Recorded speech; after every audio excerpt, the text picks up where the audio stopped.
الزمالك فايق ولعبته واقفه في الملعب اكتر، في المقابل الاهلي معاه لعيبه تقيله قوي بس مش فايقه. فانت بتتكلم، انا طول عمري بقول ماتش الاهلي والزمالك هو لا يحتمل لفكره مين جاهز قبل الماتش، لا هو مين عامل ايه وقت الماتش.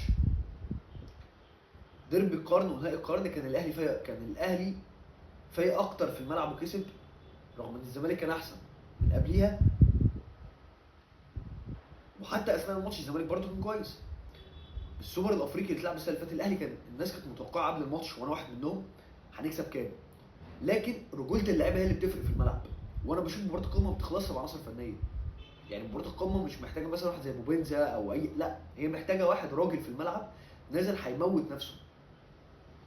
فانت بتتكلم ان وضع الزمالك الحالي هو معاه لعيبه كويسه وفايقه في الملعب، لكن هي مش لعيبه خبره. لعيبه الاهلي لو فاقت هتاكل لعيبه الزمالك من وجهه نظري، وانا بكلمكم في الحته دي. الزمالك ما عندوش عناصر خبره، يعني سيبك من عبد الله السعيد، وحتى قوه الزمالك كلها في عبد الله السعيد وفي ناصر ماهر وفي نص الملعب بتاعهم هي نفس